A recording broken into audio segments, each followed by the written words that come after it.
not guilty. Thank you. All right, thank you, Mr. McClimate. State your rebuttal. Yes, Your Honor.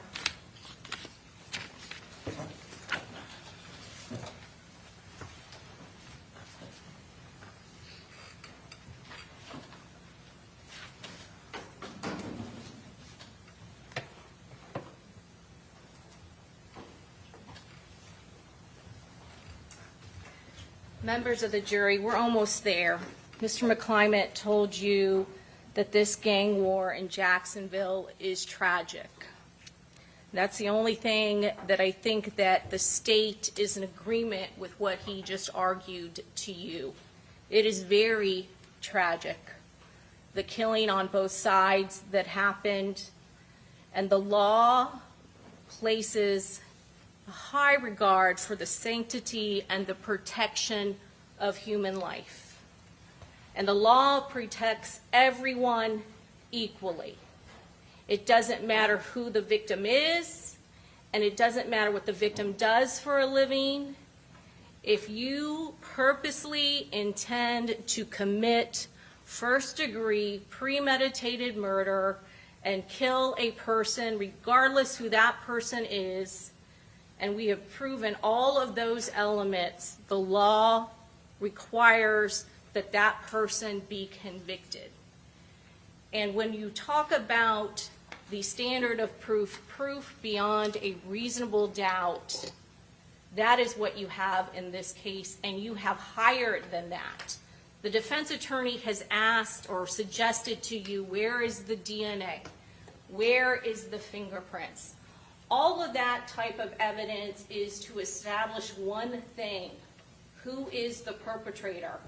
When there is a killer and there is no evidence, there is no eyewitness, and there is no videotape, then the law allows us to present evidence, direct evidence, and circumstantial evidence to you to establish and prove the identity of the perpetrator. Somebody broke into a house and shot and killed a person, and nobody saw it, and that person broke a window to get in and left their blood on that window, that could be used to establish what? The identity of the perpetrator. If they weren't wearing gloves and they touched that window and the law enforcement officers dusted for prints, they would send it off. It is very, very rare when you capture the entire crime on video.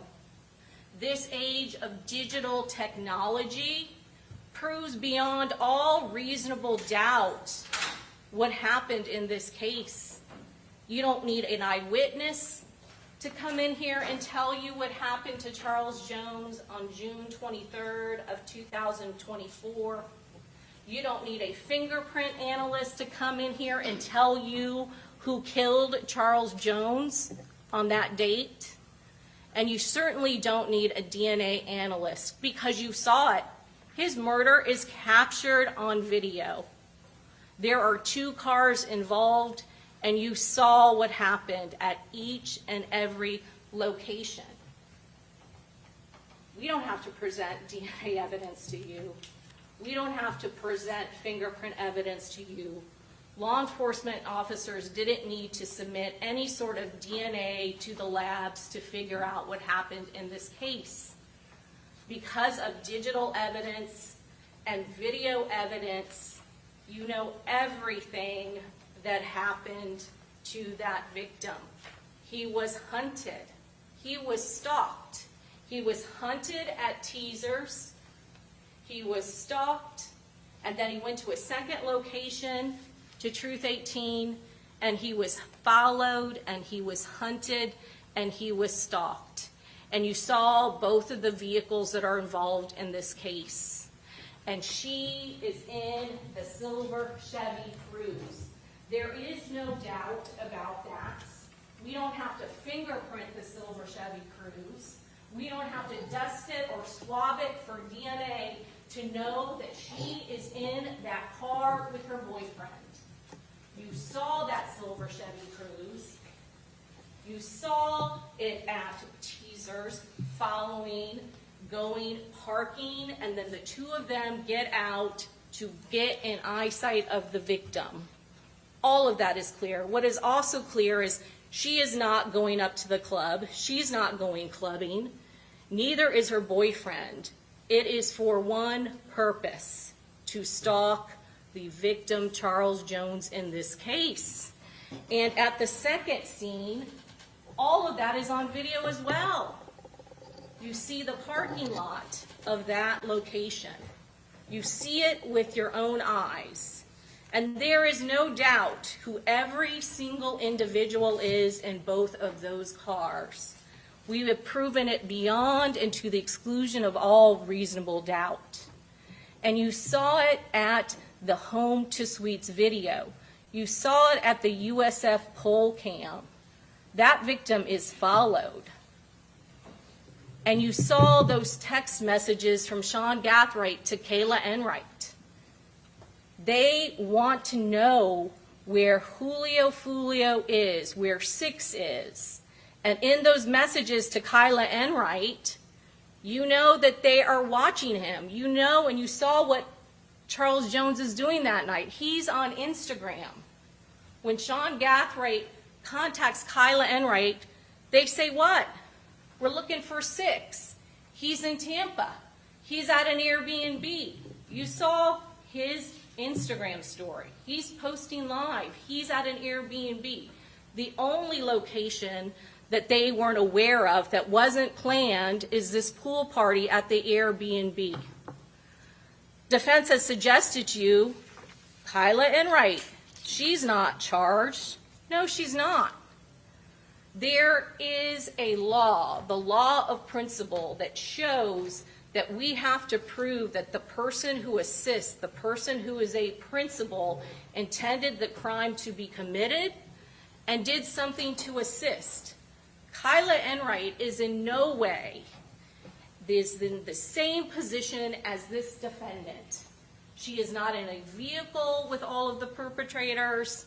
She is not stalking the victim. She is not in Tampa. There isn't any evidence other than a message to her while she's in another location to contact someone to find 6. To suggest to you that any of the girls or young women in the victim's party is in the same position of her is preposterous. Nobody in the victim's party is doing anything but celebrating a birthday party.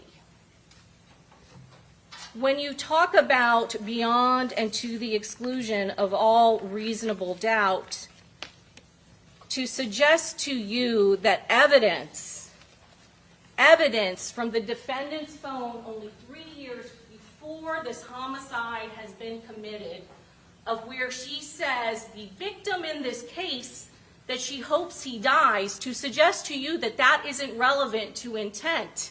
This is a homicide case where she is charged with first-degree murder of Charles Jones, of Julio Foolio, where she is charged with conspiracy to commit first-degree murder. To suggest to you a message to a friend where she specifically says, I hope Foolio dies, is not important critical evidence for you to hear. To suggest to you that the attempted murder of a victim that occurred only months before his actual murder, that connects them to that, is not evidence of first-degree murder. It absolutely is. The killers didn't get him in October. The rifle that was used to shoot him, that shot that projectile, that shot him in the foot, a casing was recovered from that scene. The fact that that is connected to the homicide to kill the exact same victim is absolute evidence of intent. It is the most powerful type of evidence of intent that could possibly come before you.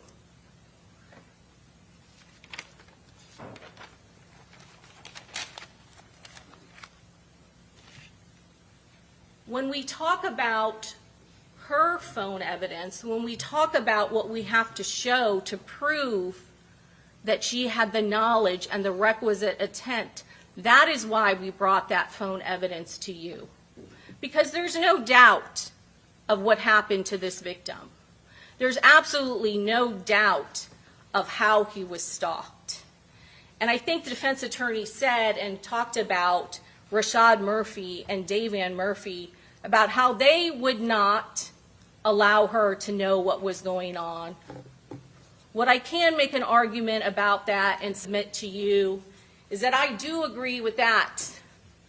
There is no way that people who are going to commit first-degree premeditated murder would allow anybody into their inner circle unless they were absolutely trusted, that they absolutely trusted that person 100%, that that person is ride or die, because all of them can be identified if law enforcement finds out. And she absolutely proves that that's exactly what she is, because when faced with law enforcement, when faced with telling her that you could be charged, that you will be charged with first-degree premeditated murder, she would not give any of them up. She would not give a name. She would not give a description, because she did not want to implicate any of them. And when we talk about consciousness of guilt, that is evidence. Just like circumstantial evidence, all of that is considered evidence in a case. There's not going to be anything in these instructions that define for you what direct evidence is, what circumstantial evidence is, or what consciousness of guilt evidence is. But all of the evidence that is presented to you can be evaluated by you to determine whether or not the defendant is guilty or not guilty. And she is not innocent. The evidence in this case proves overwhelmingly that she lied to law enforcement. And that evading of law enforcement, that lying to them, shows that she has something to hide. Innocent people don't have to lie to law enforcement. Innocent people are cooperative and tell what they know when somebody has been killed in cold blood. And that is what has happened in this case.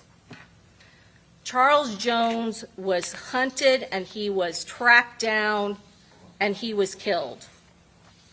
And to suggest to you that she was not a trusted member of this group, of this conspiracy, flies in the face of all of the evidence.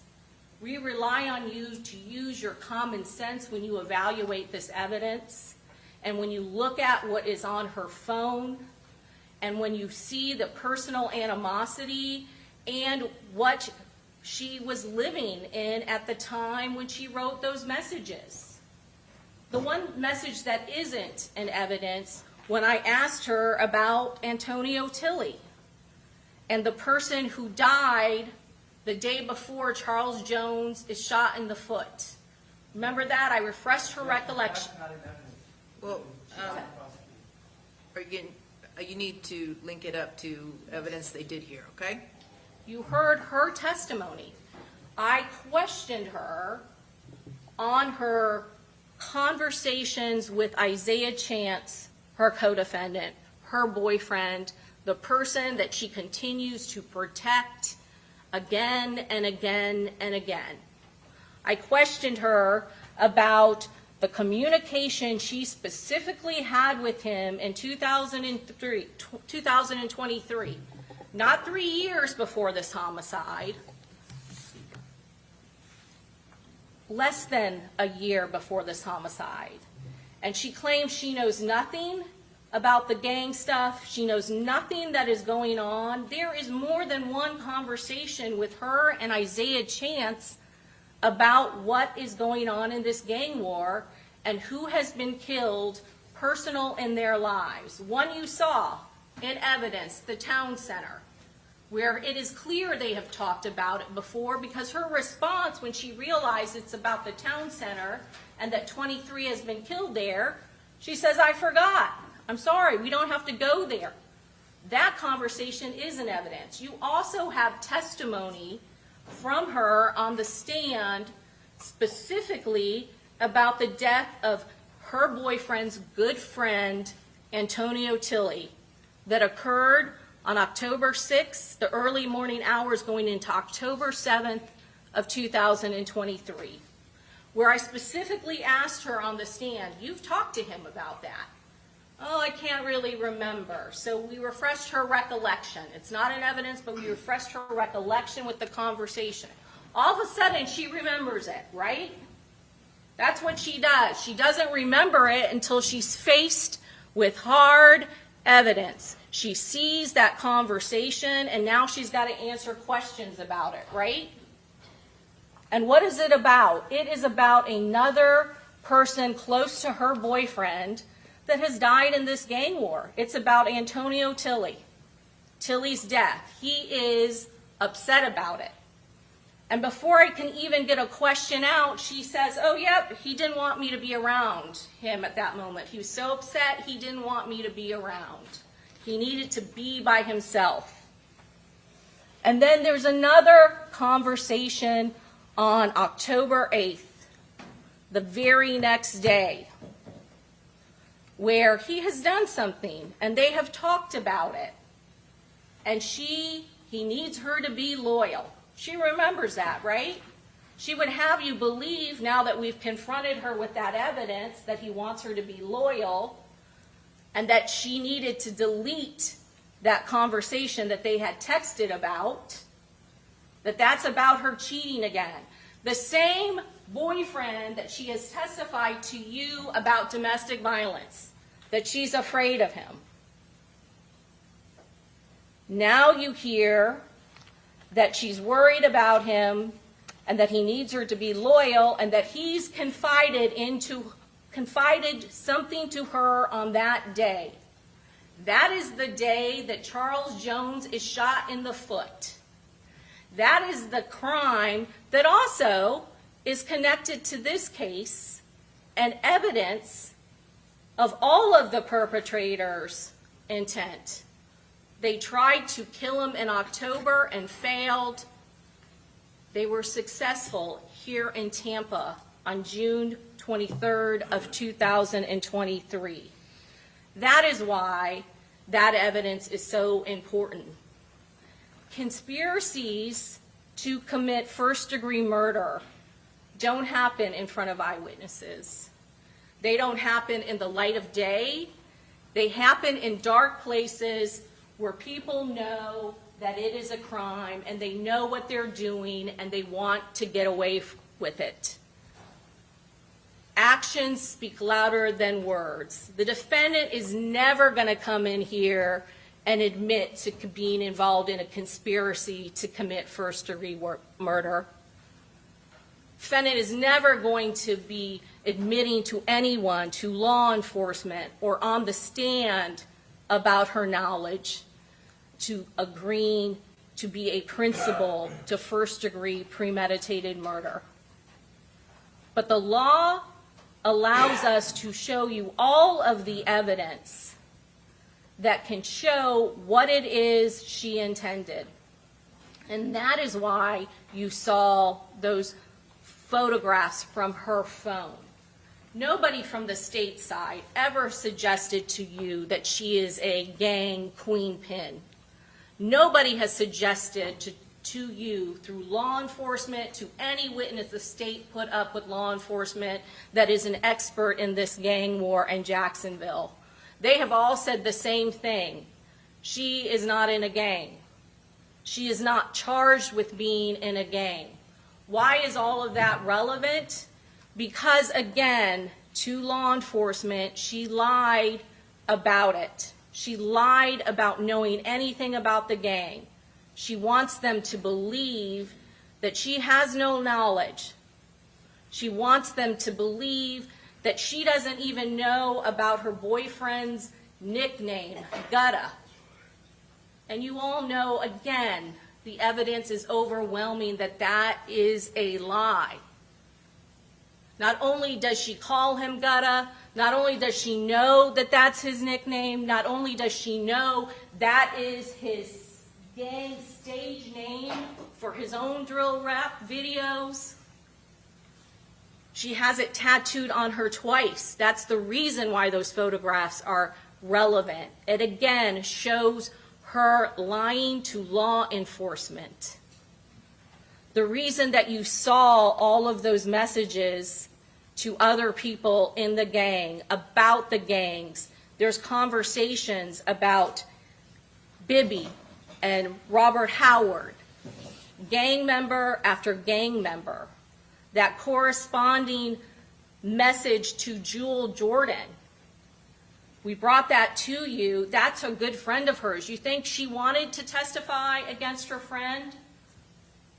You have to evaluate each and every piece of evidence and what it shows and what it proves. It proves that she knew exactly what was going on in this gang war. It proves that she personally knew people that were affected by this gang war. When you look at the phone evidence, I know that there is a lot in there. The defense attorney argued to you that there is no text messaging of her or Instagram of her from her phone. That is because she got rid of her phone. You heard from not only our expert, but their expert, some of this information is not backed up. Some of this information you can only get if you have the device itself. That text messaging that we have between her phone and Sean Gathwright's phone during the time of the crime, that was only retrieved by Sean Gathwright's phone. Her phone didn't have those same messages. Her phone is backed up, and her phone had photographs on it. Her phone had conversations on it, but the time period you heard from Detective Ramos where they were looking at that time period for the crime was not on the Apple iCloud backup. And there's two ways that can happen. It can happen either by it not being something that she backs up, or it can happen if a person personally gets rid of that time period and deletes it from their phone. We never got her phone. You heard that others got rid of their phone. Sean Gathwright, who was using his phone in this instance. So it wasn't just her that got rid of her phone. Sean Gathwright got rid of his phone as well.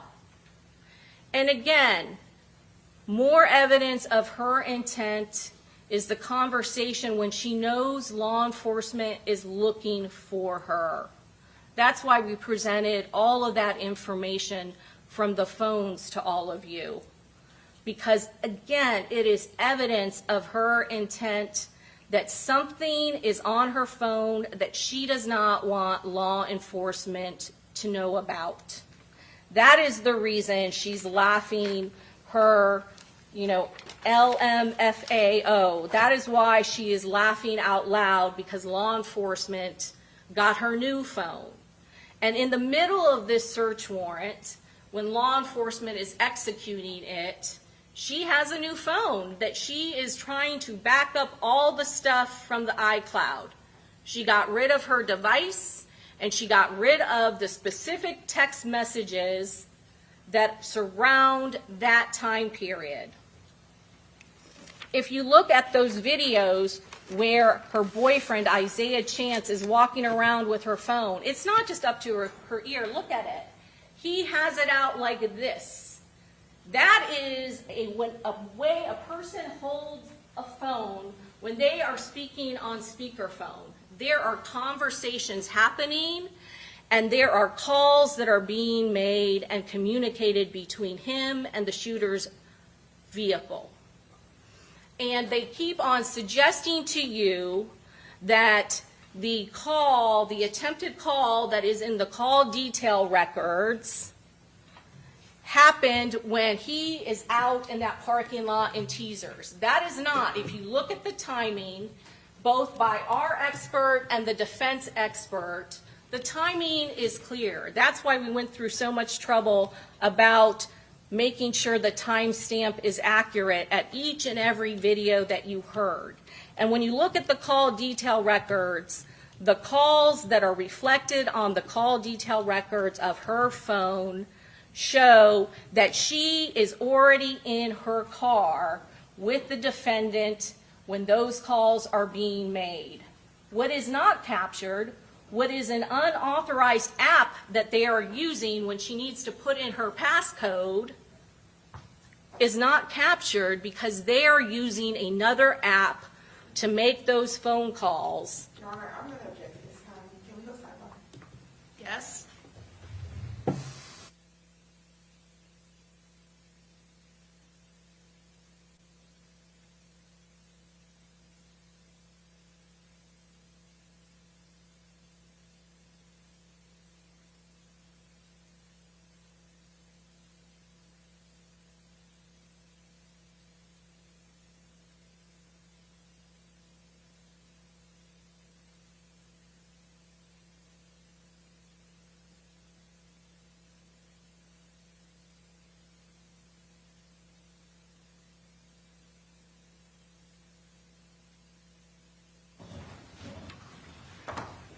So going back to the phone, there is clearly phone communication that is being used that is not captured in the call detail records, and the timing is important because, again, there is communication going on with the vehicle that has the assault team in it, and that is not something that they want tracked. The other piece of evidence that is important that she says to law enforcement in that interview is that she has to enter her passcode. Her phone is protected. She has a passcode that she has to put in there, and that is something that happens automatically. Anybody who has an iPhone that has a password or has to get into their phone by their face knows that that is something that happens automatically. When you have a phone, it goes dark and you have to put in your passcode. That is what is happening there. She is still using her phone.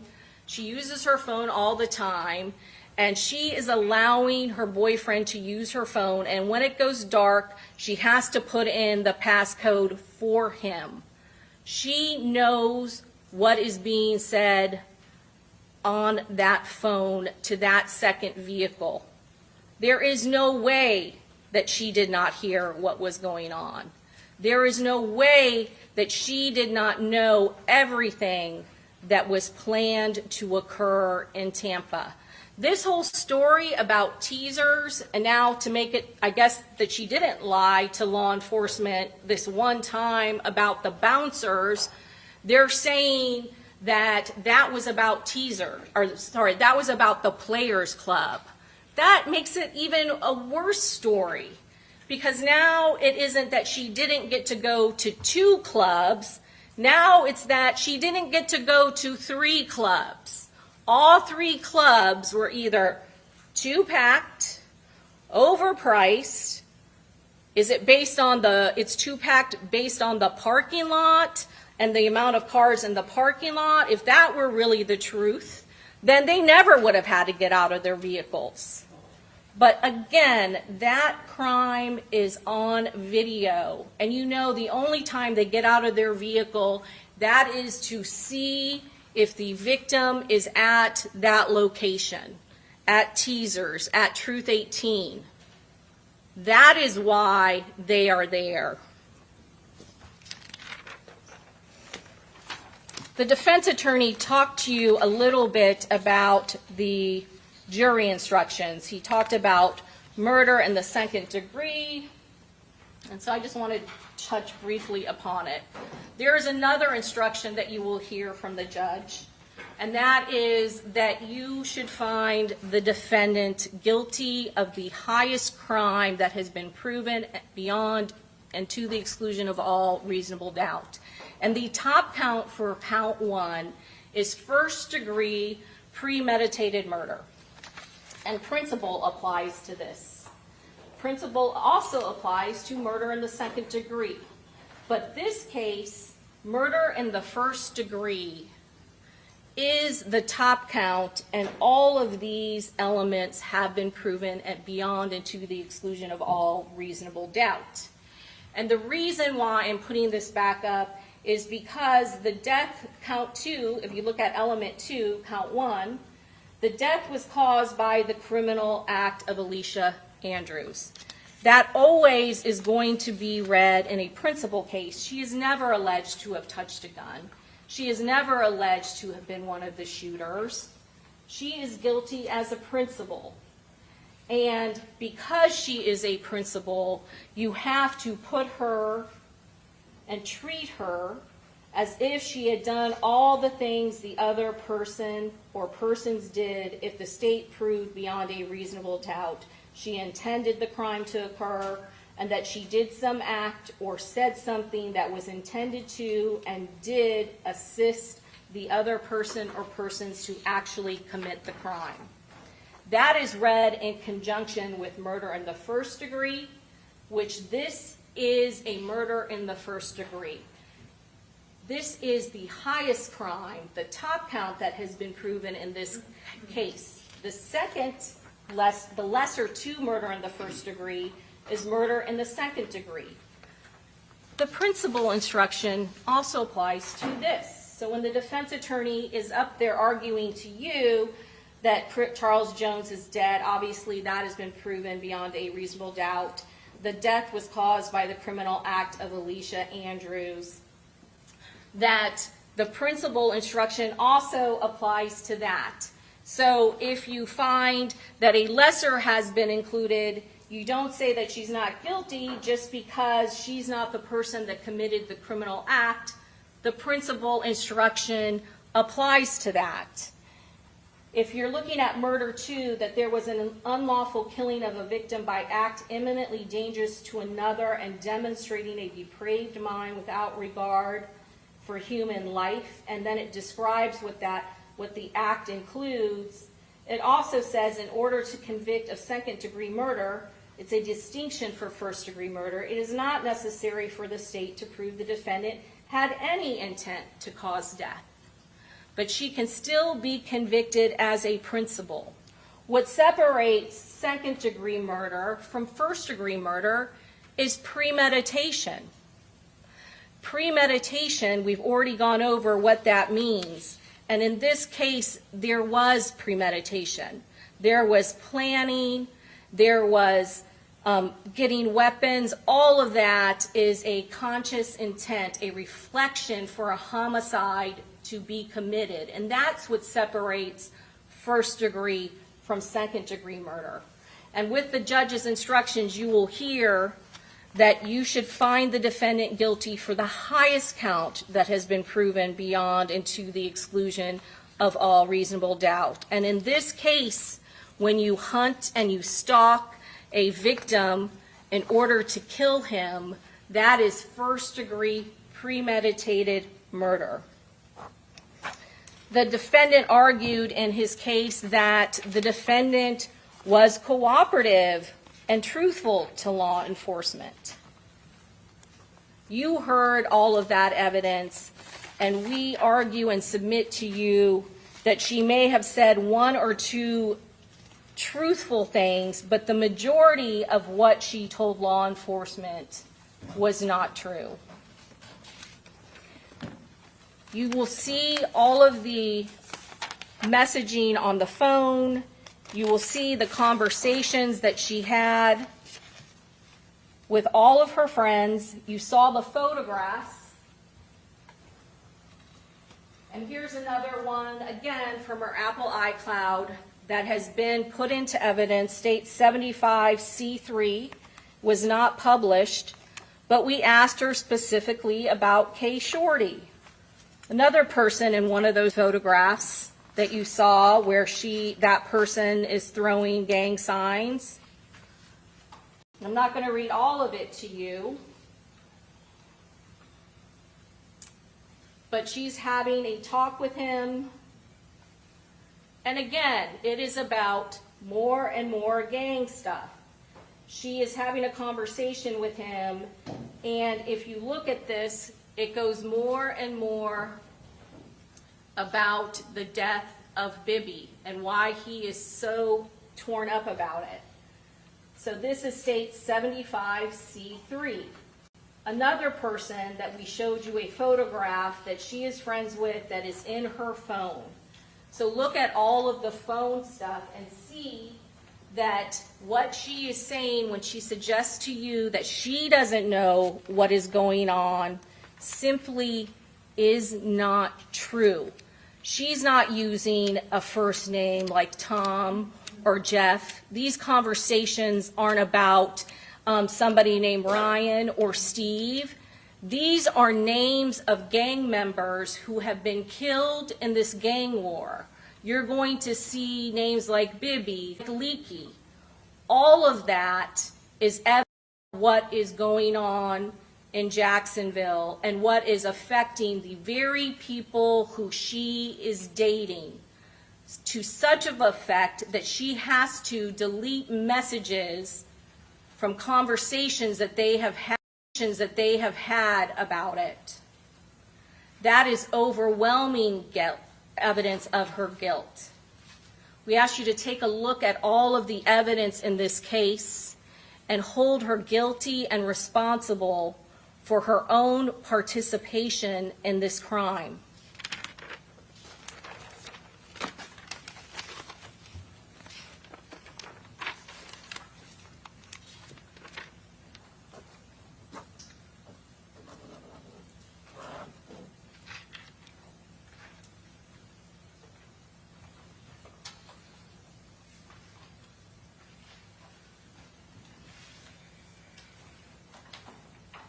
She says she doesn't know Davian Murphy, and she don't know Rashad Murphy. She says that she cannot say to Davian Murphy, this big guy, that he shouldn't be smoking because she's pregnant. That's not what she says to law enforcement. In fact, and that's not even what she says on the stand. She's not saying that she's not giving their names because she's afraid of them. She's not saying she's not giving them their names because they're in a gang. She's saying she's not giving their names because she don't know them. She doesn't know he's in a gang, that she's not going to give any information on these people. And then in the same testimony on the stand, she is saying that she is afraid because they have not offered her any protection. Why does she need it? She didn't know anything happened. That's what she's telling you. She didn't know any crime had occurred. She didn't know Davian Murphy, doesn't know that he's connected to a gang, even though he's related to the person who was killed at Rains High School when she went there. She doesn't know that Rashad Murphy is in a gang. She don't know him. She don't know them. I don't know those people, right?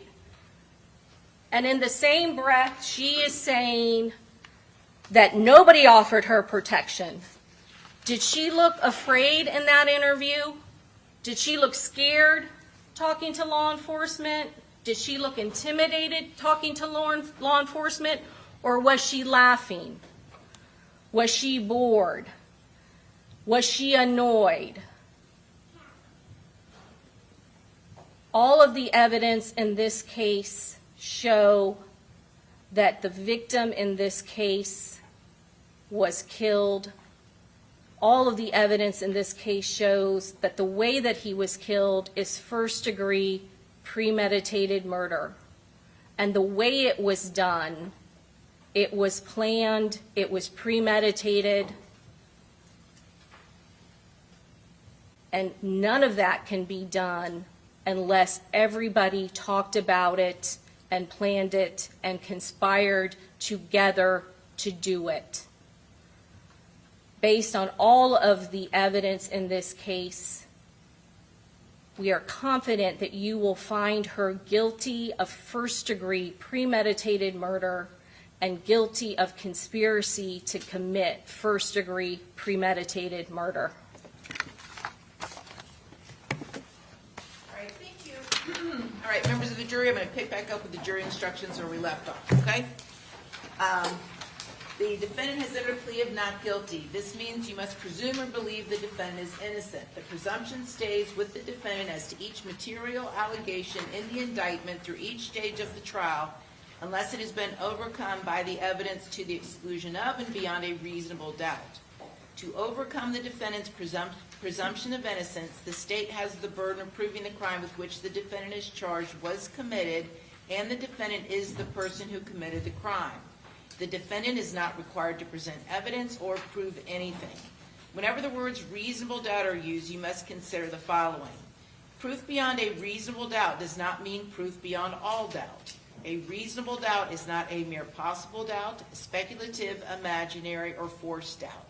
Such a doubt must not influence you to return a verdict of not guilty if you have an abiding conviction of guilt.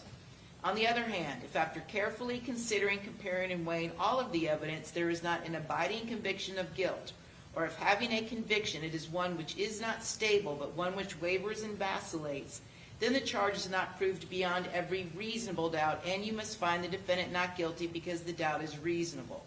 It is to the evidence introduced in this trial and to it alone that you are to look for that proof.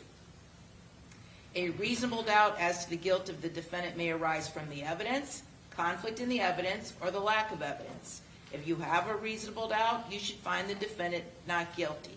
If you have no reasonable doubt, you should find the defendant guilty. It is up to you to decide what evidence is reliable. You should use your common sense in deciding which is the best evidence and which evidence should not be relied upon in considering your verdict. You may find some of the evidence not reliable or less reliable than other evidence. You should consider how the witnesses acted as well as what they said. Some things you should consider are: 1, did the witness seem to have an opportunity to see and know the things about which the witness testified? 2, did the witness seem to have an accurate memory? 3, was the witness honest and straightforward in answering the attorney's questions? 4, did the witness have some interest in how the case should be decided? 5, does the witness's testimony agree with the other testimony and other evidence in the case? 6, had any pressure or threat been used against the witness that affected the truth of the witness's testimony? 7, did the witness at some other time make a statement that is inconsistent with the testimony he or she gave in court? 8, has the witness been convicted of a felony? Whether the state has met its burden of proof does not depend upon the number of witnesses it has called or upon the number of exhibits it has offered, but instead upon the nature and quality of the evidence presented. The fact that a witness is employed in law enforcement does not mean that his or her testimony deserves more or less consideration than that of any other witness. Expert witnesses are like other witnesses with one exception. The law permits an expert witness to give his or her opinion. However, an expert's opinion is reliable only when given on a subject about which you believe him or her to be an expert. Like other witnesses, you may believe or disbelieve all or any part of an expert's testimony. The defendant in this case has become a witness. You should apply the same rules to consideration of her testimony that you apply to the testimony of the other witnesses. It is entirely proper for the lawyers to talk to a witness about what testimony the witness would give if called to the courtroom. The witness should not be discredited by talking to the lawyers about his or her testimony. You may rely upon your own conclusion about the credibility of any witness. A juror may believe or disbelieve all or any part of the evidence or the testimony of any witness. A statement claimed to have been made by the defendant outside of court has been placed before you. Such a statement should always be considered with caution and be weighed with great care to make certain it was freely and voluntarily made. Therefore, you must determine from the evidence that the defendant's alleged statement was knowingly, voluntarily, and freely made.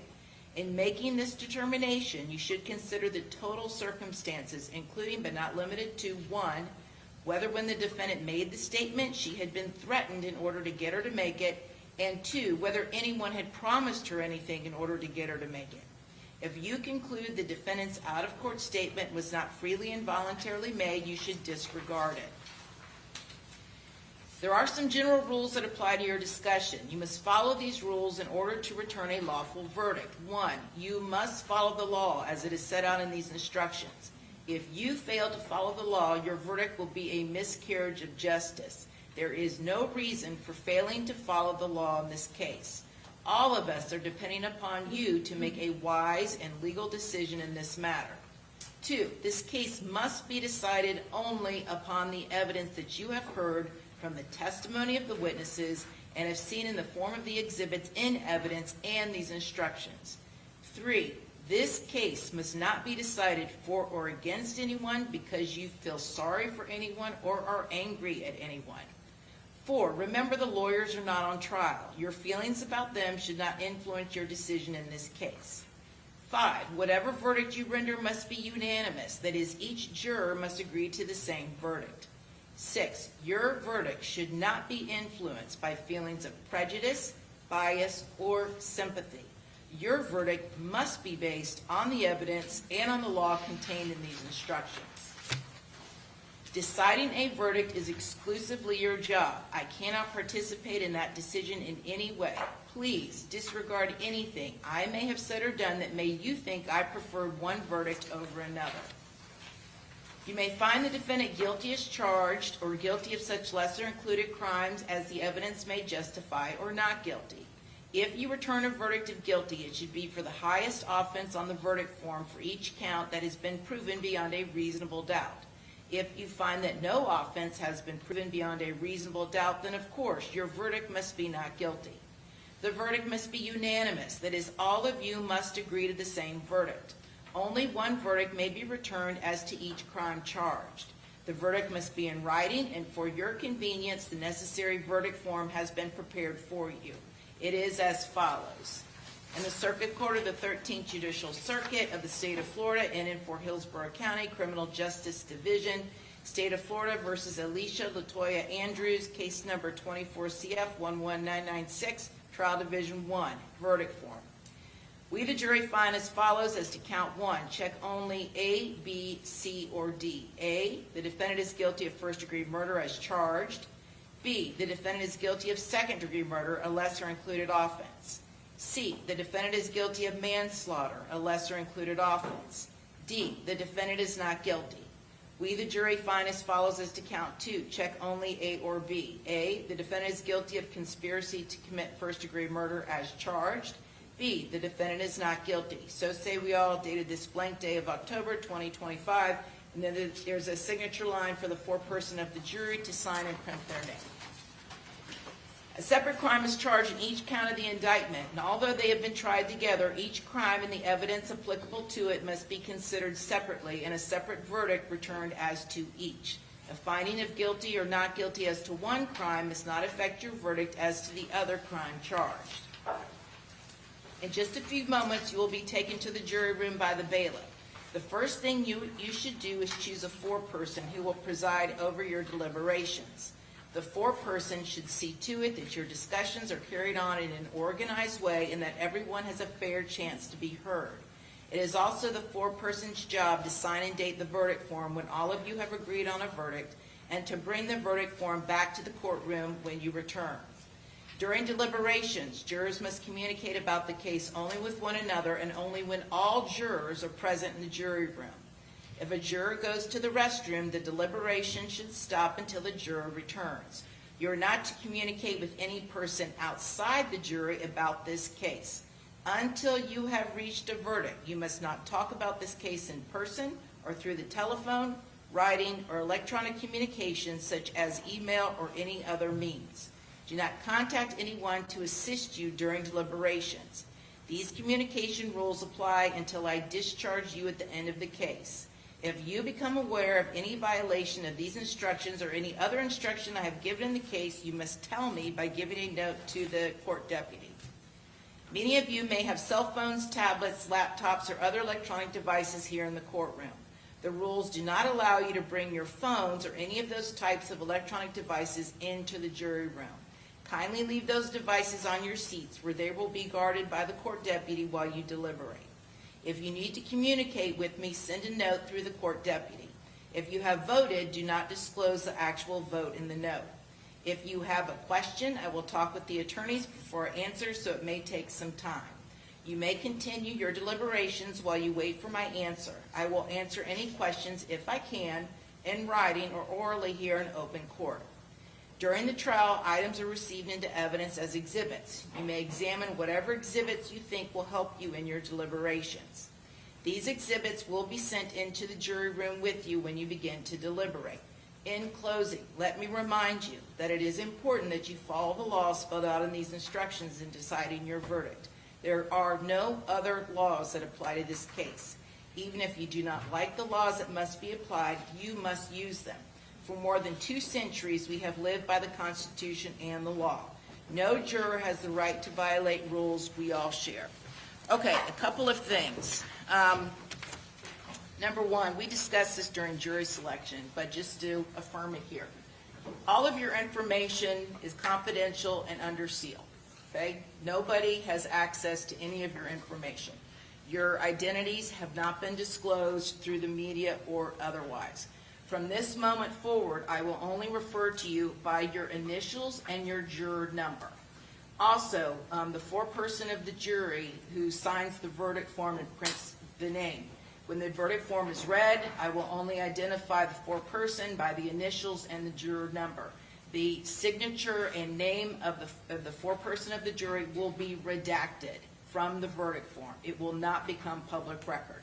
Additionally, it is late. I concede it is late. However, whatever time you all reach a verdict, there are sufficient law enforcement personnel to escort you safely to your car, so you don't need to worry about that at all. Okay, a couple of things. So, juror number 77, initials BS, okay? You are our alternate, okay? So you're not going to be participating in the final verdict. So this is what's going to happen. Do any of you have electronic devices on you right now? Okay, if you do, that includes smart watches, okay? Anything that's got internet connectivity, because you can't have that in the jury room. Leave those in your seat. Our alternate, juror number 77, do you have anything in the jury room? Yes, ma'am. Okay, so what's going to happen is you guys are going to go back to the jury room as a group. The bailiff is going to collect any electronic devices from the 12 remaining jurors. Juror number 77, grab whatever belongings you have, step out. I'm going to talk to you a little bit further. And just so you all know, you cannot begin deliberating until everyone has cleared the jury room. Okay, that includes law enforcement personnel and the alternate. Once it's just the 12 of you, then you can begin deliberating. You're going to be sent back all of the evidence in this case, and do we have a laptop or something that they can? Yes, Your Honor. Okay, so you'll be sent a laptop. If you want to review any of the digital evidence, you can use the laptop, but there is no internet connectivity, okay? And there was one more thing. Oh, I know. In the pack of jury instructions, those are your jury instructions for each of you to use. However, there is a copy of the verdict form. The bailiff will send back the official verdict form. All right, so the one that he gives you all is the one the foreperson needs to sign and date when you will have reached a verdict. Okay, very good. And I think he's going to talk to you about ordering food. So you have that to look forward to. All right? Okay, very good. Our alternate juror, please collect your things and step back out. All right? All rise.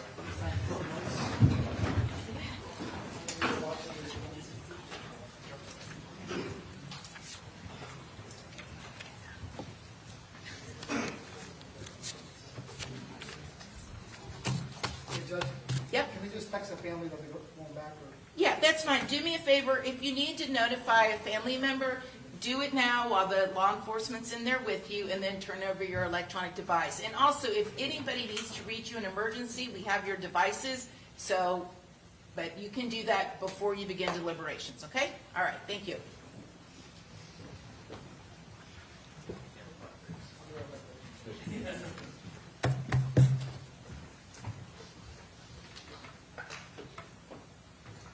Jury's identified. Okay, just waiting on the alternate. Judge, we wanted to get with defense and ask permission, if we have the exhibits that are on video downloaded to there were some issues with the disc skipping. I don't know if defense has an objection, but they can look at all of this stuff. If not, we can take it all off. Just of the video exhibits. So I'm sorry, what are you asking me? If that can remain on the computer that goes back, or if not, we can delete it. Okay, But well, some of the discs were not, Right. we're skipping, so if defense wants to look at it and see that they're just the exact replica of the disc, okay, but, or, I don't know if they have an objection to that. I don't. The ones that are on video. Can I have Mr. Coffey review? okay, it? stop, hold on, stop. All right, come on up. Okay. So, I'm not gonna keep you here any longer. I just want you to know how much we all appreciate your willingness to serve. You may be elated that you're not participating in the final verdict. You may be incredibly disappointed. We have to have 12 members of our community agree to serve on these juries. As you can see, a lot goes into these trials. And if one of the other jurors had gotten sick or had a family emergency and had to drop out, I would have to declare a mistrial. We have to start all over again. So I sincerely hope that you don't feel your time was wasted. We are indebted to you. All of us are indebted to you so very much. So with that, you're now free to talk to anybody that you would like about this case. You're free to stick around. You're free to run out of here as quickly as you can, whatever you wish to do. And on behalf of everyone involved, again, thank you so very, very much. Thank you. Okay, thank you. Jury exiting.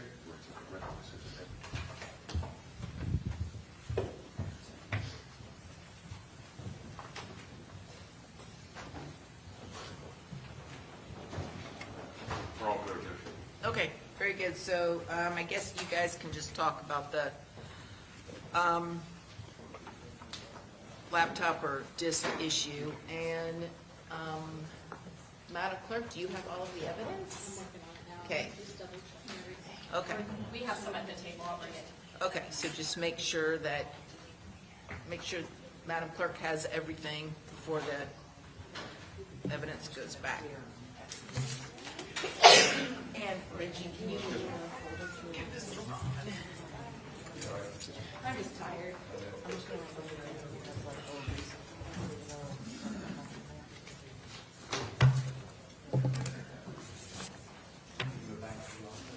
Yeah. Okay, are you going back? We'll let you know. Okay. No, not you. I'm sorry. Okay. That's the person who's going back.